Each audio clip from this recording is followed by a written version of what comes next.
especialmente o pastor Alain, eu perco meu título de pastor.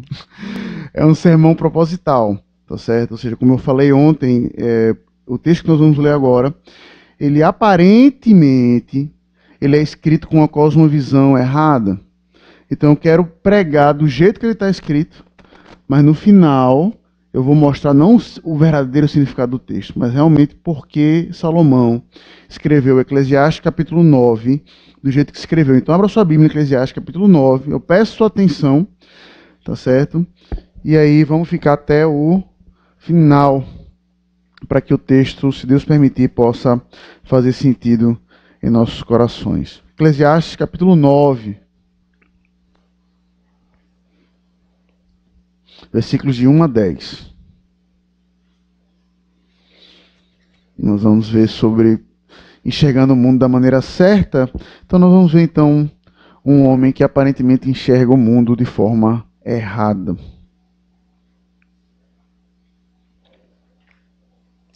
Livro de Eclesiastes, aí depois de Salmos, Provérbios, Eclesiastes, capítulo 9, diz assim a inerrante palavra do Senhor: Deveras me apliquei a todas estas coisas para claramente entender tudo isto, que os justos e os sábios e os seus feitos estão na mão de Deus.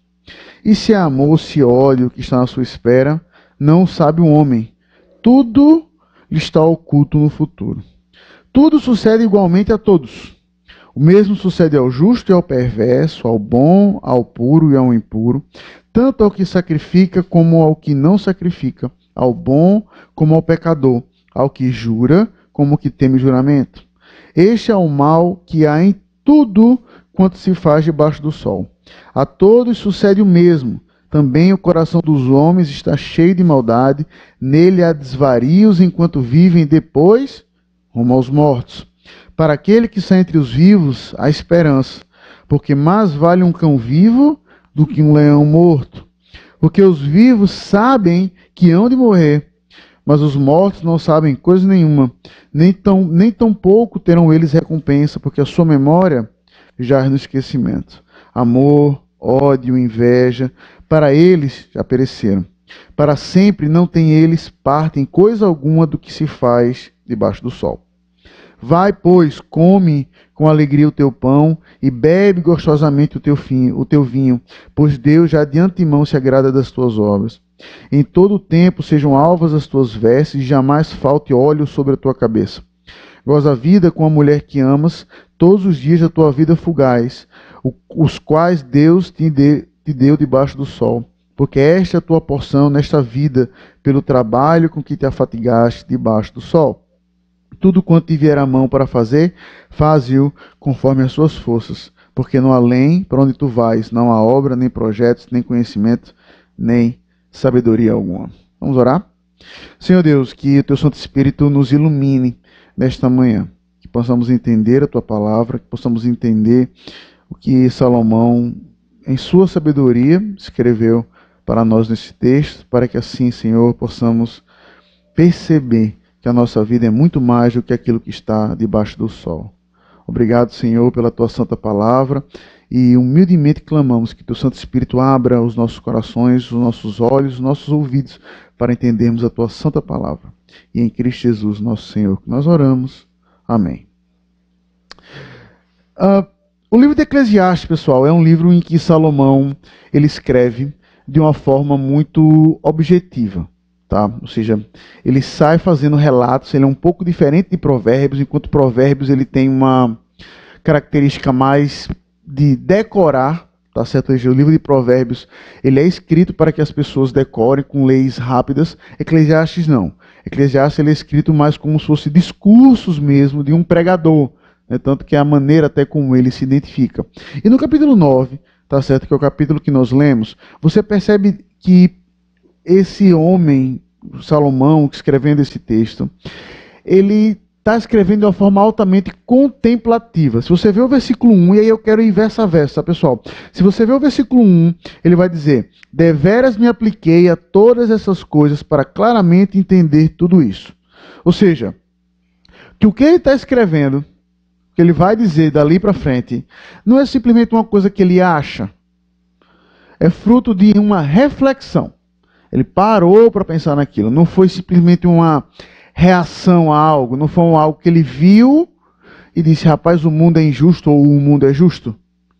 Ele sentou, olhou tudo ao seu redor e escreveu o que ele escreveu. Tá certo? E o que ele escreve? Tá? E aí veja como começa ainda no versículo 1. Que os justos e os sábios e os seus feitos estão na mão de Deus. E se é amor ou se é ódio que está em sua espera, não sabe o homem.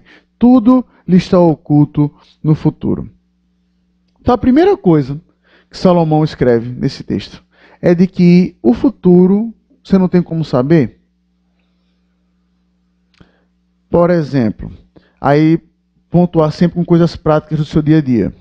Por que você estuda bem hoje na sua faculdade ou na sua escola? Porque você se aplica para ser um bom aluno? Em teoria, não, pastor, eu me aplico para ser um bom aluno, porque no futuro eu espero ter um bom emprego, eu espero passar num bom concurso, eu espero ganhar uma boa remuneração. Tá. Qual é a garantia que você tem que isso vai acontecer? Qual é a garantia que você vai estudar seus 4, 5, 6 anos de faculdade, 10 anos quase, se você fizer medicina, e que aquele cara que filou a vida toda lá do lado de você, que nunca se estudou nada, não vai ter um emprego melhor do que o seu?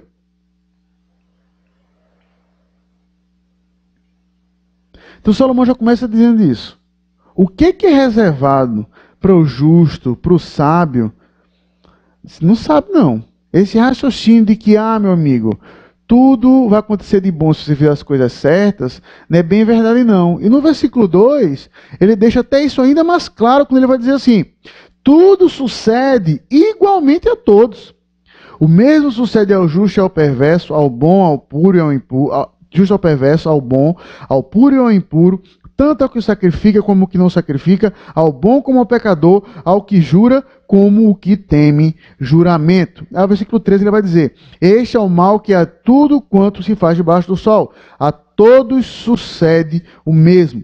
Também o coração dos homens está cheio de maldade, nele há desvarios enquanto vivem, depois, rumo aos mortos. O que é que Salomão está dizendo? Não importa quem você é. Se você é bom, ótimo. Se você é ruim, ótimo. Se você não é um assassino, beleza. Se você é um assassino, ótimo. Vai acontecer a mesma coisa com todo mundo. Se você vem para a igreja, se você não vai para a igreja, se você nasceu na igreja, se você não nasceu na igreja. Qual a diferença? Qual a diferença? Eu vejo pessoas que vão para a igreja doente, assim como eu vejo pessoas que não vão para a igreja doente. Eu vejo pessoas da igreja passando por dificuldade, como eu vejo pessoas que não vão para a igreja tendo dificuldade. Eu vejo pessoas jovens tendo problemas, como eu vejo adultos tendo problemas. Eu vejo pessoas que são ladrões tendo uma vida melhor do que aquelas pessoas que são honestas. Porque você vai ser honesto, então? Para quê? O fim é o mesmo. Tentando ilustrar esse cenário, recentemente eu estava em Recife, e aí a gente saiu de um aniversário, eu saí de um aniversário à noite e estava com um casal da igreja, né? Eu estava só, e um casal foi me levar na casa da minha sogra, onde estava hospedado. E aí, a gente voltando ali por Boa Viagem, tá? Num carro, o carro do casal era um Fiestazinho 1.0, e aí, 500 metros atrás, só escuto um ronco de um motor potente, aí quando passa do meu lado, nosso lado, um Porsche 911 Carreira, novo, capota baixada, uma beleza, o cara passando voando do nosso lado. No que ele passou voando do meu lado, eu disse, ele vai parar no mesmo sinal que a gente. Tira e queda. O carro que passou voado, o Fiestazinho 1.0, pum, lado a lado. Mas aí vem a pergunta fundamental, você prefere estar parado num sinal num Fiesta ou num Porsche? Que você vai parar no sinal, você vai. A pergunta agora é, com que carro você quer parar no sinal? Pois é mais ou menos essa pergunta que Salomão faz. Vai acontecer a mesma coisa. Como você vai chegar lá? E aí tanto que no versículo 4, quando ele vai dizer assim, para aquele que está para aquele que está entre os vivos há esperança, porque mais vale um cão vivo do que um leão morto. O que ele está querendo dizer com isso, pessoal? O cachorro, na cultura hebraica, ele não tem o significado que nós temos hoje na nossa cultura ocidental. Tá? Ou seja, na cultura ocidental, o cachorro é o melhor amigo do homem, ele é um símbolo de lealdade, é um símbolo de companheirismo, não é isso? Não. Para o judeu, cachorro sempre é sinônimo de vira-lata. Daquele cachorro que você vê na rua cheio de mosquito em cima. Então, o raciocínio de Salomão é: o que é melhor? Você é um homem honrado. E aí a ideia do leão sempre é a ideia de realeza, sempre é a ideia de honra, sempre é a ideia de algo que chama a atenção. E aí vem uma dúvida. Você prefere então ser um leão bonito, forte, mas morto? Ou um cachorro vira-lata vivo? Porque Salomão disse: pois é melhor você ser um cachorro vira-lata vivo do que ser um cara morto. É melhor. Do que adianta você ter toda a sua honra se você está morto e um cara que aí está todo desvairado e está vivo? Pois fique desvairado e fique vivo. É isso que Salomão está dizendo. Está na Bíblia.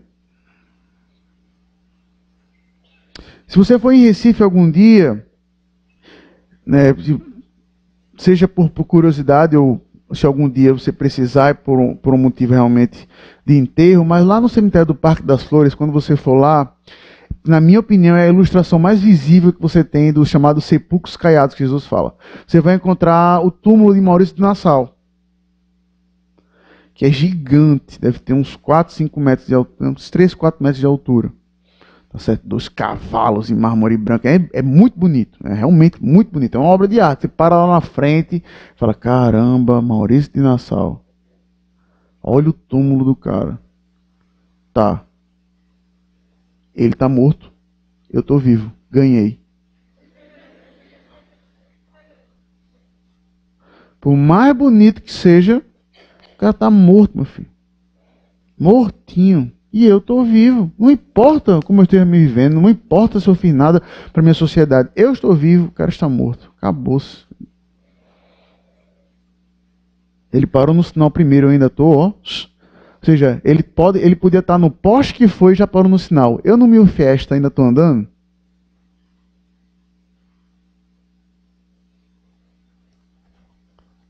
E aí, não contente diante disso, Salomão continua.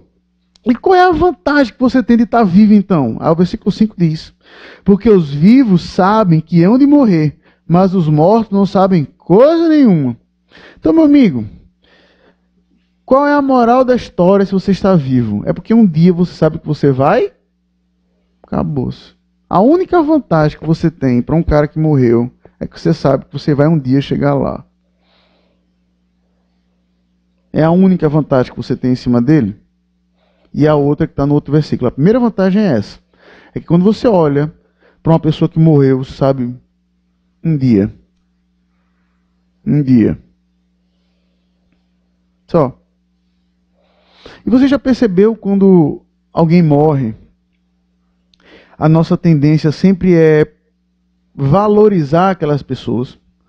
Olhe para Cazuza, um exemplo hipotético. Talvez a geração de vocês aí não ouça tanto falar dele.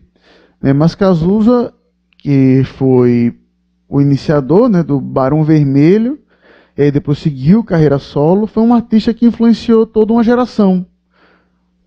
Em que universo um cara aidético... E se você teve o desprazer de ver o filme dele, em que universo um cara homossexual, aidético, desobediente aos pais, mimado e drogado é um exemplo de vida para alguém?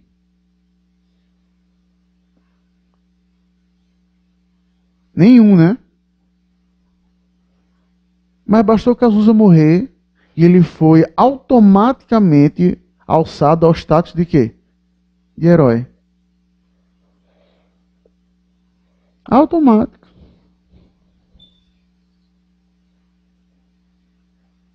Todo mundo quando morre, no Brasil especialmente, é por isso que eu costumo dizer que nós realmente precisamos de políticos melhores. Porque basta um artista morrer. Se Michel Teló morrer hoje, é confusão.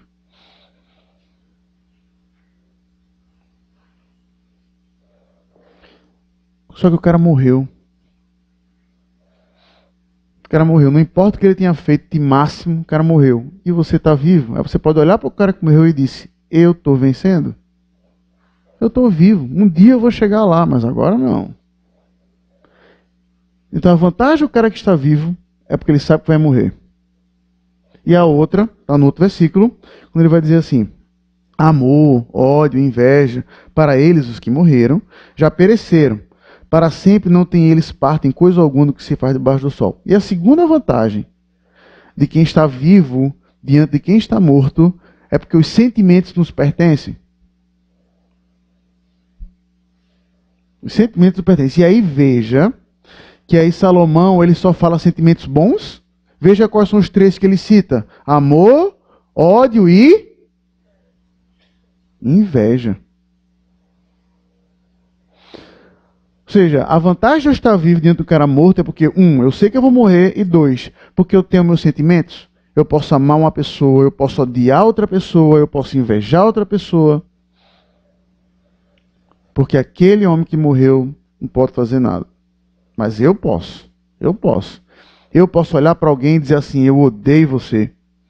Eu posso olhar para alguém e falar assim: eu amo você. Eu posso olhar para o iPhone do meu amigo e dizer assim: rapaz, eu quero que quebre, já que eu não tenho. Isso tudo me pertence. Isso tudo, ó, os sentimentos. Então é assim que eu vou viver, guiado pelos meus sentimentos. E não é à toa que quando Salomão coloca esses sentimentos, aí ele usa o raciocínio que é óbvio. Diante desse conhecimento que eu parei para olhar, observando o mundo e percebi que não importa se você é santo, não importa se você é pecador, não importa se você é um filho obediente, não importa se você é um filho desobediente, não importa se você é um bom aluno, não importa se você é um mau aluno, você vai morrer. E se você está vivo, sua única esperança é porque você sabe que vai morrer e tem os seus sentimentos. Diante disso, qual é o raciocínio de Salomão? Aproveite. Como assim, pastor? Aproveite. Veja os próximos versículos. Essa é a parte que eu falei. Ninguém pode sair porque senão é confusão. Versículo 7. Vai, pois, come com alegria o teu pão e bebe gostosamente o teu vinho, pois Deus já de antemão te agrada de tuas obras. Então, quando Salomão percebe, diz: meu amigo, vai acontecer tudo com todo mundo. A gente vai morrer. Vai passar por problema, independente se eu sacrifico ou não, como ele vai dizer antes, ou seja, se eu vou para a igreja ou não, se eu sou penitente ou não. Meu amigo, a conclusão da vida então já começa aí. Coma e beba. Essa é a versão que está escrita aí de Salomão de: primeira coisa que você tem que saber quando sabe disso é: beba, caia e levante. O sentido da vida então é para mim é beber, cair e levantar, como disse aquela música de forró. Está na Bíblia. Coma, meu filho, vá para um rodízio e coma até vomitar. Depois que vomitou, volte e coma de novo. Manter-se sóbrio, para quê? Faça feito uma frase que eu li uma vez num restaurante: eu combato a ressaca me mantendo bêbado.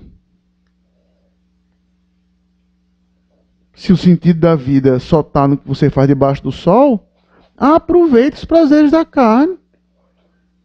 Faça feito... Esse foi o pastor Augusto Nicodemos que contou essa história, que disse que num caso de disciplina de uma mulher, tá certo, numa igreja, não lembro nem qual foi a igreja, disseram que a mulher foi convocada para a reunião do conselho, e aí ela não foi.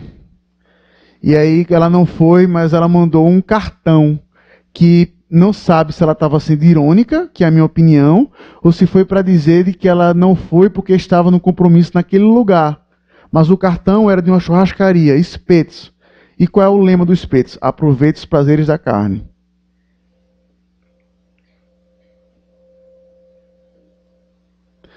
Se você sabe que sua única vantagem de que está vivo é porque você não está morto, para que restrição? Por que comer só um pacote de bis se você pode comer 2?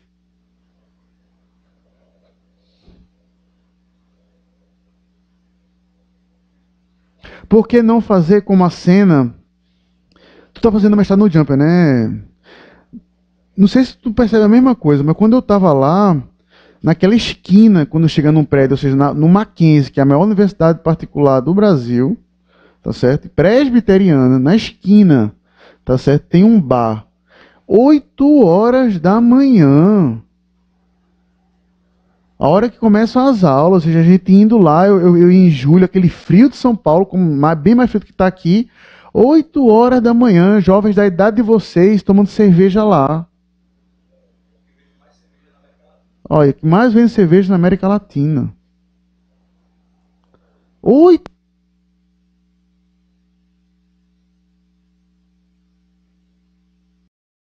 Coma, beba, sem restrição. Ignore comercial de cerveja quando fala beba com moderação. Pode tirar o com moderação, é beba. Segundo conselho que Salomão está. Em todo o tempo sejam alvas as tuas vestes, jamais falte óleo sobre a tua cabeça. Ah, pastor, mas aí o senhor se engana. Essa interpretação do senhor está equivocada. Porque olha aí, ó. Salomão dizendo para você andar de branco e não faltar óleo na cabeça. Isso aí não é um sinônimo de sacrifício? Bem, pode ser. Só que quando você vai estudar o uso da roupa branca e do óleo, tá certo? Você percebe que nem a roupa do sacerdote era branca, por causa da estola. O que Salomão está querendo dizer aqui é, primeiro coma e beba sem moderação. Aproveite, irmão. Aproveite a vida o máximo que você der. E já que você vai aproveitar a vida o máximo que der, fique bonitinho. Roupa branca é a ideia de roupa limpa. E óleo na cabeça era o gel daquele tempo. Passa um gel no cabelo, fique arrumado. Já que não tinha shampoo. Quer ver uma coisa? Vocês aqui. Quanto tempo vocês demoram para se arrumar via de regra? Não, vou fazer melhor. Quando você sabe que o seu paquera está presente, pronto. Vou colocar uma situação bem específica. Quanto tempo você demora para se arrumar? Rápido, né? Rapidinho. Duvido. Você vai, escolhe sua melhor roupa, bota o seu melhor perfume, entendeu? E é uma coisa que para mim é incrível, né? Por exemplo, eu tenho um irmão só, talvez vocês conheçam ele, o Felipe, e a gente sempre constratou com isso, que ele sempre foi bem mais vaidoso do que eu. Agora ele melhorou. E aí uma vez que eu tive a oportunidade de viajar para fora, quando eu fui para a Inglaterra, ele, ó, legal, traz só uma coisa para mim. Eu disse, o quê? Um perfume. Aí eu disse, que perfume? Eu não consigo nem pronunciar o nome. Eu tive que escrever, aí cheguei na loja, disse, tem esse perfume que foi desse jeito, tem esse perfume aqui? Aí a mulher, tem. Aí eu disse, quanto? Aí um potezinho desse tamanho. Ia ter o quê? 100 ml. Sem atualizar, R$ 180. Aí eu quase pergunto, eu perguntei o pote, não 1 litro.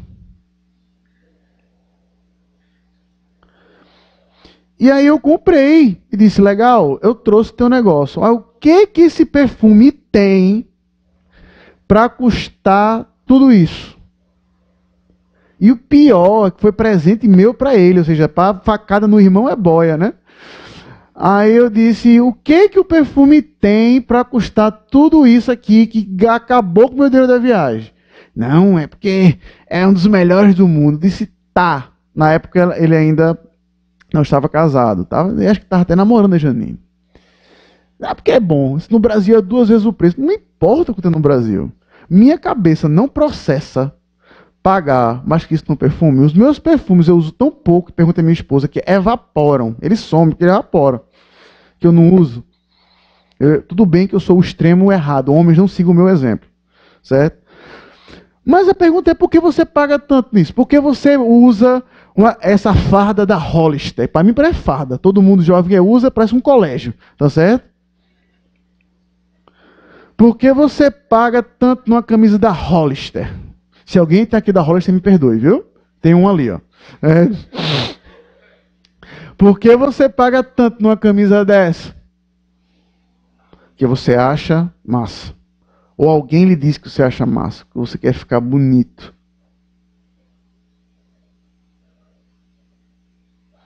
Mesma maneira que você demora tanto num banho, que você se arruma, que você compra um bom perfume, que você compra uma boa roupa. Quando as mulheres vão para o salão e passam 3 horas lá dentro. Que eu não entendo isso, jamais entenderei.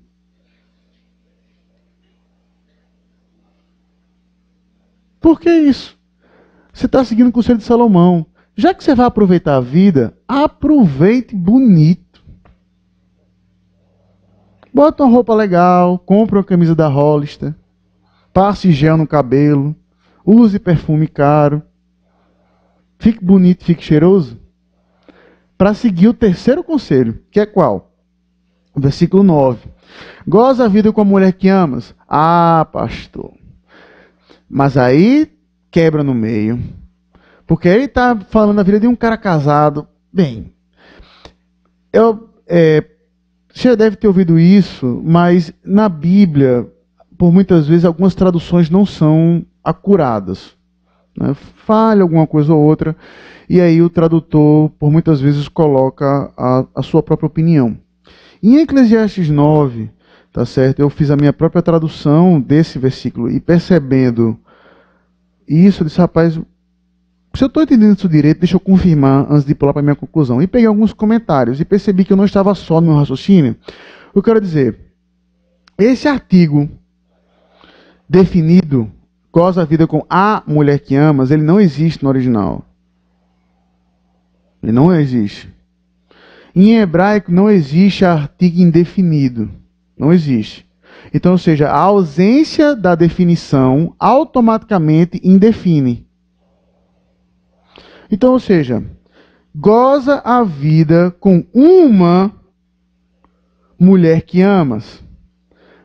Para que ser criterioso? Para quê? Você já deve ter ouvido o pastor Alain, vários pastores, tantas vezes, dizendo assim, você não pode namorar com todo tipo de pessoa, você tem que namorar com uma pessoa que é crente, você tem que namorar com uma pessoa que tema a Deus. Só que a luz do conselho de Salomão é para quê? Para quê? Para que você vai namorar um crente, você vai namorar um descrente, se vocês dois vão morrer? E eu vou além. Para que namorar uma menina que é bonita ou se é feia até? Gostou? Vai fundo, cara. Gostou? Aproveita. Não deixe que preconceito, se o gel não caber, aí volta para o ponto anterior. Se possível, com camisa da Hollister e gel no cabelo.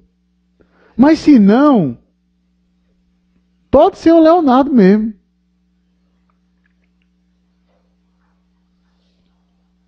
Para quê? Aproveite. Recentemente eu estava num shopping lá em Teresina e quando eu estava andando, estava saindo do cinema, eu acho. Não sei, não lembro exatamente qual o contexto, sei que eu estava andando pelo shopping. E eu, andando, uma coisa me chamou a atenção. Um grupo de jovens, predominantemente mulheres, né, ou seja, que até para a nossa própria convenção social soam mais recatadas, né? Conversando na idade de vocês, conversando sobre filme pornográfico, como a gente conversa sobre futebol, alto, para todo mundo ouvir. Eu não acreditei, sabe? Eu parei assim por um tempo e fiquei olhando, sabe?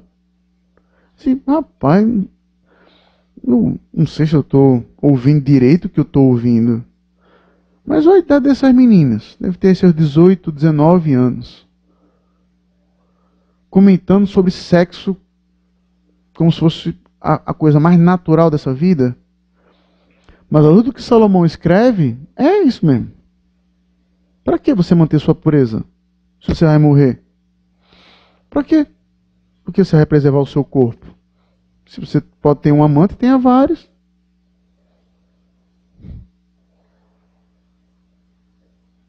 Qual o sentido? Qual o sentido de você usar uma roupa comportada, fazer o contraponto do pastor Alain aqui? Qual o sentido?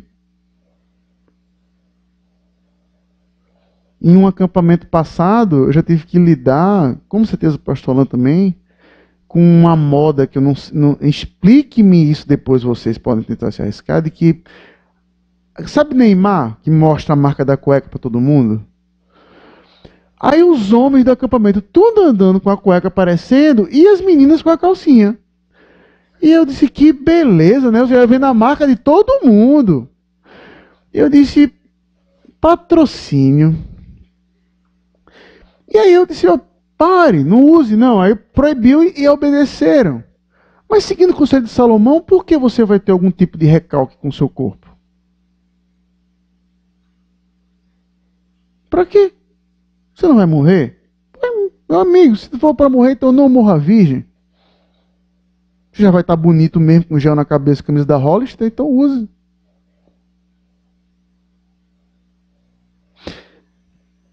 Isso que eu acabei de falar até agora, parece com alguma coisa que você já ouviu na Bíblia?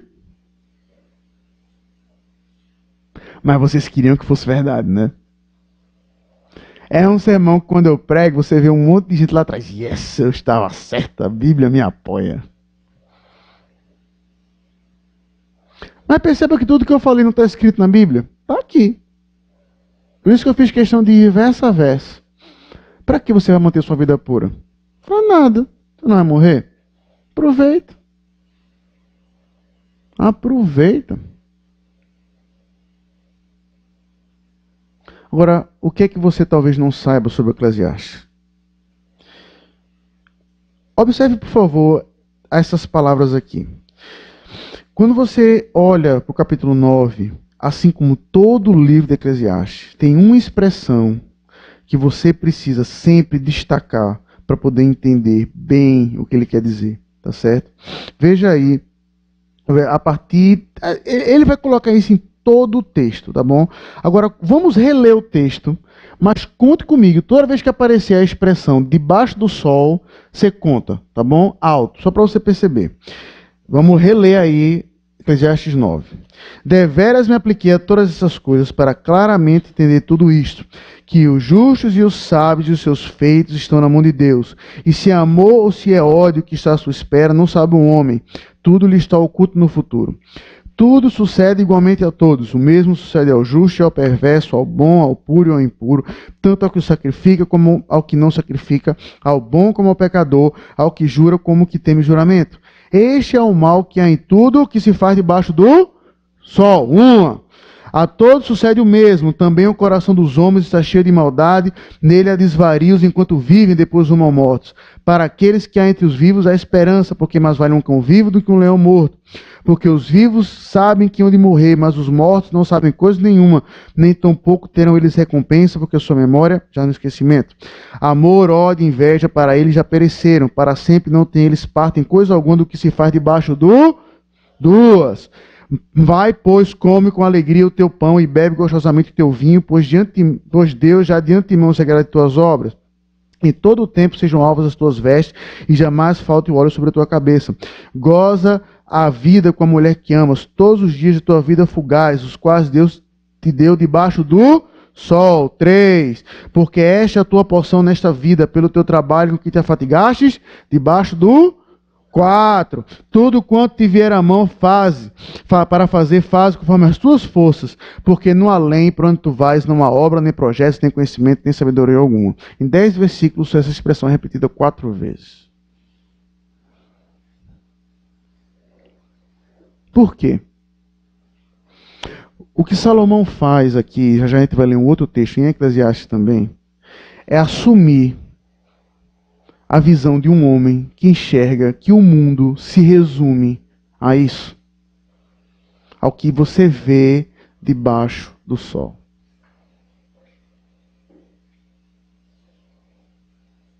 Ao que você vê debaixo do sol. Se o que você vê a vida é só o que está debaixo do sol, aí ele resume a vida de um homem que enxerga a vida dessa forma.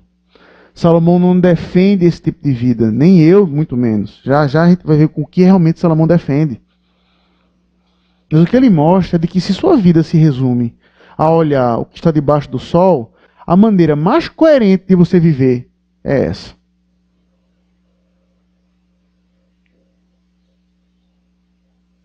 É essa.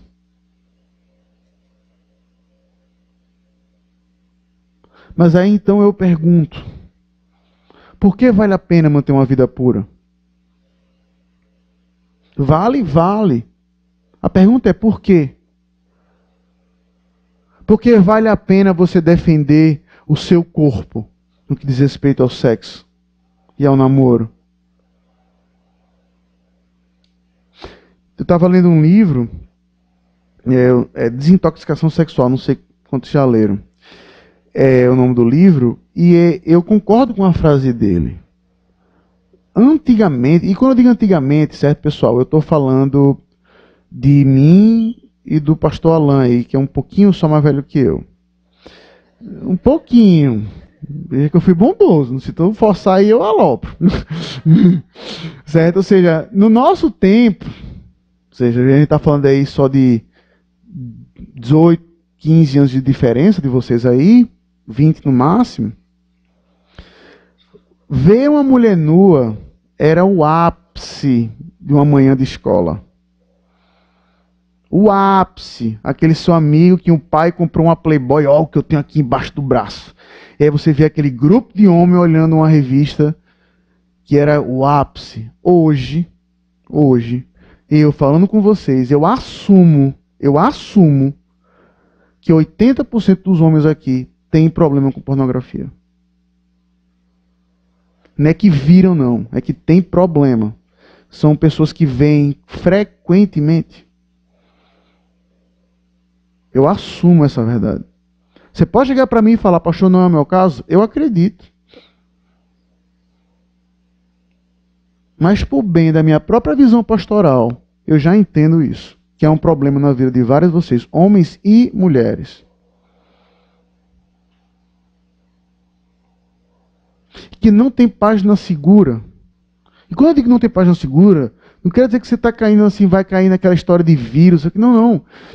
Eu, por exemplo, eu gosto muito de acessar o site do UOL. Um exemplo hipotético, o UOL. E volta e meia eu vejo notícia de esportes lá também. Só que eu tive que encontrar um outro site para ver por quê. Porque do lado da página do UOL fica um tal de Belas da Torcida, que é só foto de peito e bumbum das mulheres, em poses nardo-ortodoxas. Ah, disse, rapaz, não tem como. Ou seja, você quer ver uma notícia da Copa do Mundo e você acaba olhando para aquilo e você acha aquilo ali que é o que? Normal. À luz do nível de pornografia que é hoje no mundo, aquilo ali é desenho. Por que você vai manter o seu corpo puro se o que vale é o que está aqui debaixo do sol?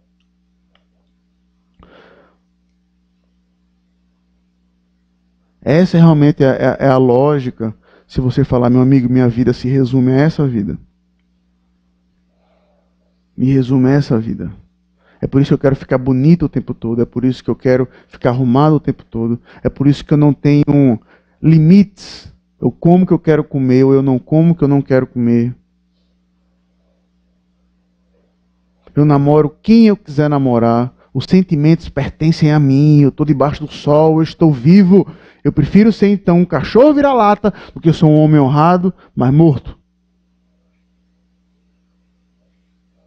Se a sua vida se resume a olhar com esses olhos, a sua vida é exatamente Eclesiastes capítulo 9. É exatamente isso. Por mais moderado que você possa achar que você seja, por mais moderado que você possa vir achar que você seja, em alguns desses pontos você cai. Seja em relação ao sexo, seja em relação à comida, seja em relação à sua imagem. E quando eu digo sua imagem, pessoal, é de que você já percebeu que você é definido por padrões contemporâneos de beleza. E ontem eu estava percebendo, por exemplo, aqui tem um só, que é... Cadê? lá atrás, o que está de boné. Como é teu nome? Como? Caio? Pronto. Olhe para o Caio rapidinho. Vou te expor agora, Caio. Tá vendo? Pronto, o que eu quero mostrar é só o seguinte. Você tá vendo como ele usa o boné? Eu acho inconcebível, Caio, sendo bem sincero contigo. Quando eu uso o boné, a primeira coisa que eu faço é eu pego o boné, pego a aba, dobro até onde não dá, dá certo? E boto enfiado na cabeça. O Caio bota na metade da cabeça com a aba aberta, parece que ele tem duas cabeças assim. Mas só que, por padrão de hoje, quem tá certo, o Caio ou eu? Não me pergunte quem usa o boné assim. Mas eu sei que deve ter muita gente famosa que usa. Isso eu tenho certeza. Como no meu tempo, era a maneira normal de usar. E aí você até o seu padrão de beleza. Eu estava no aeroporto, não agora, uma outra vez eu estava no aeroporto, e eu fiquei impressionado, acho que a mulher até achou que eu estava querendo invadir a privacidade dela, mas eu realmente fiquei hipnotizado com uma menina sentada do meu lado, uma mulher já, sentada do meu lado com um tablet na mão. Eu devo ter passado uns 45 minutos ao lado dela, esperando abrir o embarque. E durante os 45 minutos, essa mulher viu todos os Instagrams de moda que existem na face da Terra. E a mulher pum, abria um e abria outro. E teve uma hora que eu cruzei o braço, parei e fiquei olhando. Eu disse, não é possível. Ela deve estar respondendo um e-mail, não acredito. E ela lá, e abria um e fechava o outro. E eu parei, fiquei olhando na cara dura. Eu digo, não, pra quê? Porque com certeza ela quer ser definida pelo quê? Pela imagem dela, por aquilo que ela veste. Porque a vida dela provavelmente se resume, ou em vários momentos, para aquilo que está debaixo do sol. Agora abra sua Bíblia em Eclesiastes 12. Ou seja, vamos no mesmo livro, vamos ver aí o final, dos versículos aí 13 e 14. Qual é a suma? E aí a gente vai entender exatamente aonde eu gostaria de chegar agora pela manhã sobre a questão de ver as coisas de forma certa. Porque ele vai dizer aí, de tudo o que se tem ouvido, qual é a suma? Teme a Deus, são três coisas. Teme a Deus, guarda os seus mandamentos, porque isto é o dever de todo homem. E a terceira, porque Deus há de trazer a juízo todas as obras, até as que estão escondidas, quer sejam boas, quer sejam mais. Então o que é que Salomão fala? Quando você coloca Deus dentro da figura da vida, aí as coisas mudam de lugar. Aí você ganha objetivos de vida de que não são simplesmente deste mundo, mas transpassam isso. De que você consegue enxergar as coisas como realmente são. Talvez muitos de vocês não tenham assistido esse filme, porque já é a prova que eu estou ficando velho, né? Já tem mais de 15 anos ele. Mas alguém já assistiu Matrix aqui? Então até bem. Tá certo? O filme já tem mais de 15 anos, tá certo? Pra você se sentir um pouco velho aí, viu, Alan? O peso da idade bater aí, a Matrix fez 15 anos. Certo? Quando eu assisti aquele filme, pessoal, eu fiquei, caramba! Eu achei incrível. Eu fui sem nenhum tipo de referência. Eu não li nada. Ninguém me recomendou. Eu fui pro cinema só. E achei aquele filme. Eu digo, meu irmão, esse filme é o que liga. Mas qual é a ideia do filme? Que nós vivemos numa realidade que não é aquilo. Nós vivemos dentro de uma máquina e que a realidade ela é destruída. Ela é completamente ruim. E aí o dilema é, o que é que você prefere? Viver numa realidade que você sabe que é mentira, mas você vive muitos sonhos? Ou num lugar que é verdade, mas você vive em sofrimento? Basicamente esse é o dilema básico do filme. E para muitos de vocês aqui presentes, talvez a vida se resuma a isso. Pastor, eu queria que minha vida não tivesse Deus na equação. Eu queria enxergar o mundo sem Deus. Ponto. Eclesiastes 9 é a sua visão do mundo sem Deus. Tire Deus de qualquer equação e essa é a sua visão do mundo. Cazuza vai ser um herói para você. Aquele cara que abandonou o emprego para cheirar crack, para fumar crack na Cracolândia, aquele cara deve ser um ícone na sua vida, porque ele seguiu os sentimentos dele. Aí você chega e fala assim, não, pastor, eu não vou tanto lá não. Mas por quê? Porque você vai ter moderação se Deus não está na equação da sua vida. Qual o sentido? Qual o sentido de moderação sem Deus? Não tem. Agora, quando Salomão coloca, mas olha, o sentido da vida é tema a Deus e obedeça os mandamentos, é porque ele entende que a palavra de Deus mais do que regula a nossa vida. O problema é que você olha para a Bíblia muitas vezes como se fosse um livro de regra. Não posso fazer isso, não posso fazer aquilo, a Bíblia me transforma num robô, enquanto é o contrário. A Bíblia simplesmente mostra para você qual é a perspectiva certa de enxergar as coisas.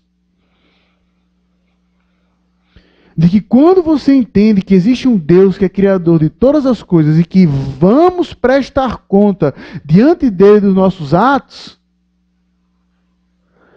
aí você sabe que o consolo dessa vida não se encontra apenas aqui. E aí você percebe que você pode encontrar consolo em qualquer momento e em qualquer situação. Você já deve ter aprendido com o pastor Alain qual o fim principal do homem. Muito bem. Essa é o quê? A primeira pergunta do breve catecismo, não é isso? De Westminster? Muito bem. Vocês sabem qual é a primeira pergunta do catecismo de Heidelberg? É pegar pesado, né, pastor? Vamos com calma. Aonde? Começou certo. Qual é o nosso consolo? Na vida e na morte. Aí, tirou 5, né? Qual é o nosso único consolo, tanto na vida como na morte? Ou seja, por que o Catecismo de Heidelberg, no primeiro domingo, começa com essa pergunta? Pegue um outro cenário. Imagine que você é o ladrão na cruz. Qual deveria ser o pedido daquele ladrão se ele tivesse uma visão sem Deus? Cristo, me desce desse lugar. Me desce. Eu só roubei um pão. Mas qual é o pedido do ladrão na cruz? Lembra-te de mim quando o quê? Estiveres no paraíso. No final, aquele ladrão entendeu que existe mais daquela vida do que aquele momento.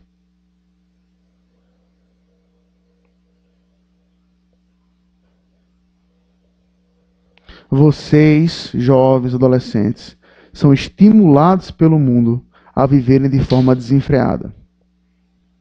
São estimulados a viverem como Eclesiastes capítulo 9.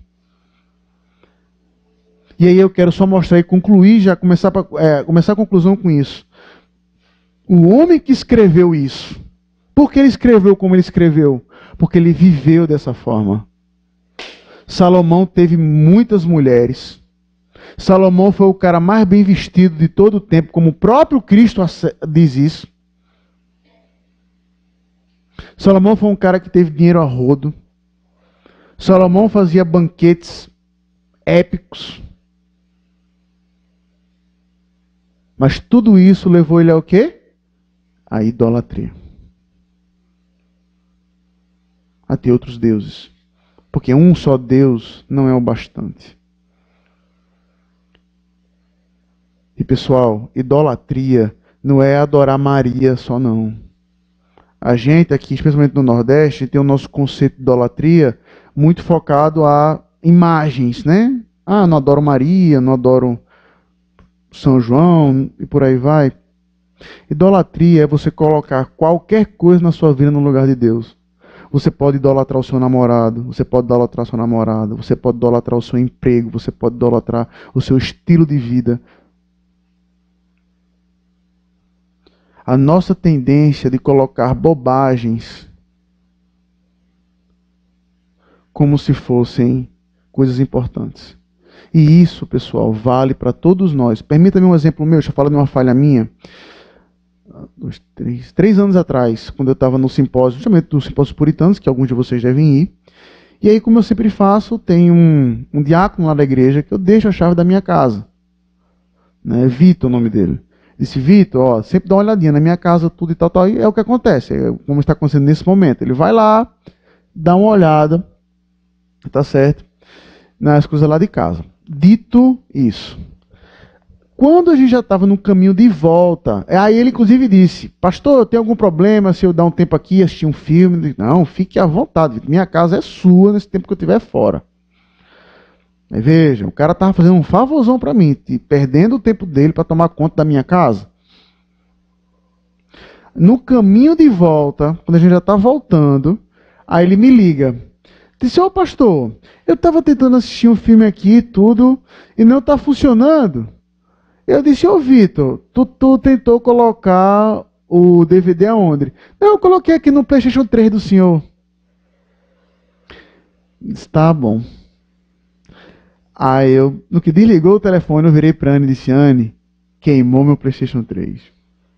Ligou na tomada.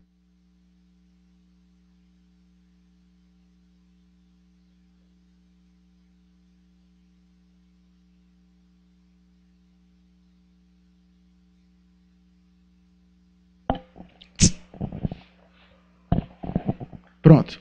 Ligou na tomada direto, o bicho é 110, acabou-se. E eu não consegui pensar em outra coisa a viagem toda de volta. Perdi meu PlayStation 3. E quando eu cheguei em casa, foi a primeira coisa que eu fiz, não tive dúvida. Que mané de tirar a mala do negócio para chegar em casa, ligou, de que beleza. Aí, por que eu estou falando isso? Eu deveria pensar assim, poxa, o cara tirou o tempo dele para ver a minha casa, organizando o casamento dele como ele estava. Mas eu pensando em bobagem, porque é uma bobagem, aquilo ali foi feito para quebrar e um dia vai quebrar. Eu espero que demore, mas um dia vai. Mas eu quero dar a coisas passageiras características que são o quê? Eternas. Isso é idolatria.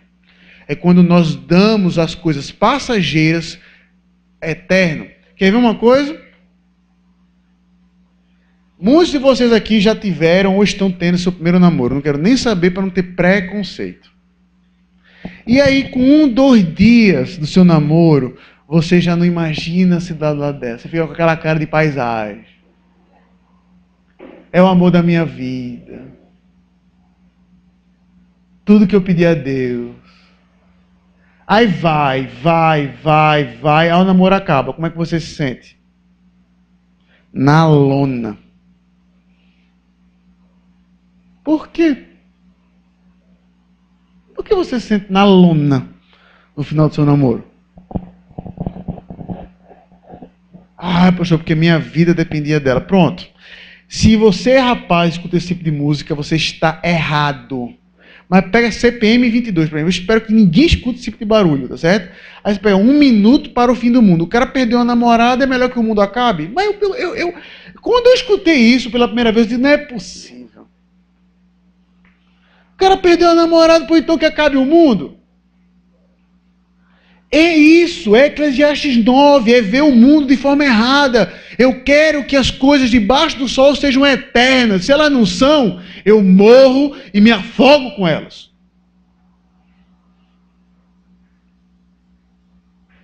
Eu morro e me afogo com elas.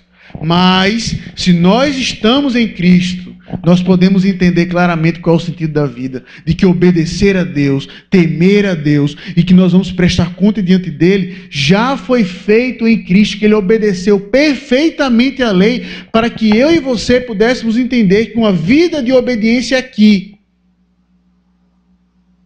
É porque mostramos que o nosso coração e o nosso anseio não estão em coisas passageiras, mas em coisas que são eternas. Que a sua alegria não está simplesmente no namoro, não está em boas notas, não está em reconhecimento profissional, mas por um Cristo que garantiu a você a maneira de enxergar que o mundo é mais do que se encontram os olhos. De que o mundo é mais do que isso. Em todos os níveis. Uma verdade que eu tenho meditado muito e pregando sobre isso ultimamente lá na igreja, né? Eu disse isso lá na igreja de uma perspectiva que uma pessoa chegou para mim e disse: pastor, eu nunca olhei dessa forma. Por que é importante para mim criar o meu filho na igreja, por exemplo? Por quê? Você pode pensar, pastor, é uma tradição, é uma quarta geração de presbiterianos. Pode ser. E como eu já disse isso, né, que o meu desejo é que meu filho seja pastor. Eu nunca escondi isso de ninguém. O meu desejo é que meu filho seja pastor. Aí você pergunta, por quê? Para ter uma família toda de oficiais, agora meu irmão foi eleito diácono, pronto. É um pai presbítero, um filho pastor e o outro diácono. Vamos quase a reunião do conselho. É. Felipe foi eleito diácono agora. Para quê? O meu desejo e minha vontade de criar meu filho na igreja é apenas um motivo. Um dia, Leozinho vai deixar de ser meu filho. Um dia ele vai. Basta eu morrer ou ele morrer. Mas nos céus, ele vai ser sempre meu irmão. Todo pai que cria seu filho na igreja tem o privilégio de chamar o filho de irmão. Um vínculo muito mais duradouro que o vínculo da paternidade. Muito mais duradouro. A paternidade, a filiação, um dia acaba. A irmandade em Cristo, não. Eu tento criar o meu filho não por aquilo que ele é, mas por aquilo que ele deve ser, por aquilo que Cristo fez por ele. Para que ele possa enxergar o mundo da maneira correta. Aí, voltando para o sermão de ontem, para que ele possa entender de que a gente não combate o mundo com as coisas do mundo, e que vocês são bombardeados o tempo todo. Que quando você escuta assim, mulheres, tomem conta do corpo de vocês, é porque esse corpo que vocês têm vai ser o corpo que um dia vai ser ressuscitado pelo Cristo que ressuscitou por vocês. Não é por autopiedade que a gente está pedindo isso por vocês, não. Mas é para a glória do Cristo que cumpriu cabalmente e de que, apesar de ter vivido o oposto de Eclesiastes 9, ele pagou o preço do homem, Eclesiastes 9. Para que eu e você pudéssemos enxergar as coisas agora da maneira certa. Que a maneira de enxergar a vida não é como Eclesiastes 9 prega, mas como Cristo viveu e morreu. E entendemos que temos um Pai que vigia por nós, que temos um Pai que mandou o Filho para morrer por nós, e que nós temos um Espírito Santo, o Deus Trino, que aplica essa salvação em nossos corações. Como você, ou até onde você tem enxergado a sua vida? Termino com um exemplo que eu acho incrível. Lá na igreja tem um senhor que ele é dono de uma construtora. E aí, uma certa feita, eu fui para um terreno com ele e perguntei, o que vai ser feito aqui? Perguntei, o que vai ser feito aqui? Pessoal, eu achava incrível a riqueza de detalhes com que ele falava o que ia ser.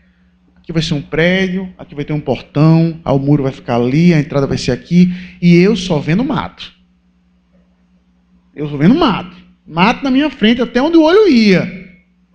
Mas ele, o prédio vai ficar ali, vai ficar bonito. Tá vendo não? E ele falou com as verdades. Tá vendo não, pastor? A frente do prédio vai ficar aqui. Eu digo, tô, né? Tô. Para não ficar fora. Mas eu só via mato, mas aquele homem conseguia ver um projeto que só vai ser entregue em 2019 como uma realidade concreta na frente dele. É assim que Deus nos permite enxergar. De que as realidades espirituais são reais. Que a nossa vida não se resume a essa vida. Pelo contrário, que a nossa verdadeira vida vai começar quando estivermos com Cristo. E que aqui o nosso papel é mostrar o mundo, é mostrar a vocês, é mostrar aos seus pais, é mostrar aos seus amigos que enxergar o mundo sem Deus é uma descida estrita para o inferno. Enxergar o mundo com Deus através de Cristo é enxergar o mundo de maneira certa. É sermos sal e luz. Como você tem enxergado o mundo? Em Cristo ou fora dele? Você tem vivido o mundo como Eclesiastes 9 ou como Eclesiastes 12? Eu espero que à noite sou eu ou tu, Alain? Eu. Então à noite, tá certo? Nós vamos ver a história de Davi e Golias. Nós vamos ver na prática isso. O que implica realmente um homem que enxerga com os olhos de Deus e um homem que enxerga no mesmo texto as coisas com os olhos humanos. Com Deus na guerra ou sem Deus na guerra, nós vamos ver qual é a diferença que isso faz. E nós vamos perceber, como eu espero, quem realmente é Davi naquele texto. Certo, pessoal? Que Deus nos abençoe. Alguma pergunta?